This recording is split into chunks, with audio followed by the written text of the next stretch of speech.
एक बार एक गांव में एक साधु रहता था जो भगवान पर बहुत विश्वास रखता था।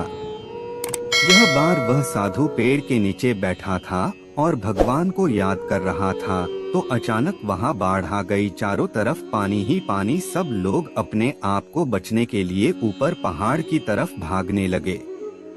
उनमें से एक आदमी देखा कि इस हालत में भी साधु जी भगवान की तपस्या कर रहे हैं। वह सोचा कि ये अपने आप को बचने के लिए कहीं जा क्यों नहीं रहे हैं, तो उसे साधु से बोला, अरे आप कहीं जा क्यों नहीं रहे हो? आप भी मेरे साथ ऊपर पहाड़ की तरफ चलो, नहीं तो डूब जाओगे।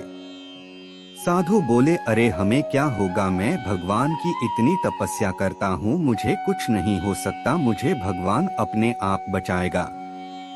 धीरे धीरे पानी साधु के कमर तक आ गया। अब लोग वहाँ से नाव लेकर निकलने लगे, तो उनमें से एक ने साधु से कहा, अरे पानी आपके कमर तक आ गया है, आप हमारे साथ चलो। तो साधु ने कहा कि नहीं नहीं, भगवान मुझे अपने आप बचाएगा, और वह नाव वाला भी वहाँ से निकल गया।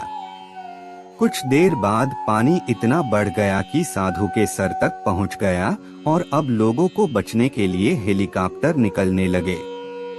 एक हेलीकॉप्टर साधु के पास आया, जो कि आखिरी हेलीकॉप्टर था। साधु के पास नीचे रस्सी फेंकी और बोला, इसे पकड़ो और ऊपर आ जाओ, नहीं आप डूब जाओगे। यह आखिरी हेलीकॉप्टर है और आपके पास में दूसरा कोई रास्ता नहीं है बचने के लिए।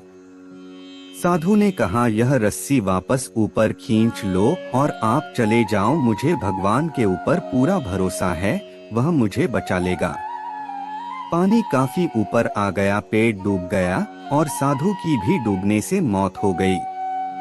मरने के बाद साधु भगवान के पास गया और बोला, हे भगवान, मैंने पूरी जिंदगी आपकी तपस्या की, मेरा सारा जीवन आपकी आराधना करने में लगा दिया, फिर भी इतने भरोसे के साथ इंतजार किया कि तुम मुझे बचने आओगे, लेकिन वहाँ मेरी डूबकर मौत हो गई और तुम नहीं आए, ऐसा क्यों?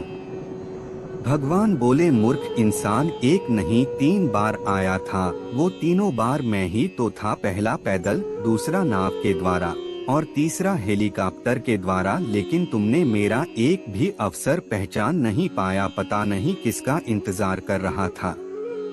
इस तरह से जिंदगी में हमें ऊपर वाला बहुत से मौके देता रहता है, लेकिन हम सब उस मौके को ठुकराकर पता नहीं किस चीज का इंतजार कर रहे होते हैं कि वो होगा तभी मैं करूँगा, और इस बात पर अड़े रहने से एक वक्त के बाद वो मौका हाथ से निकल जाता है और हम कुछ नहीं कर पाते हैं।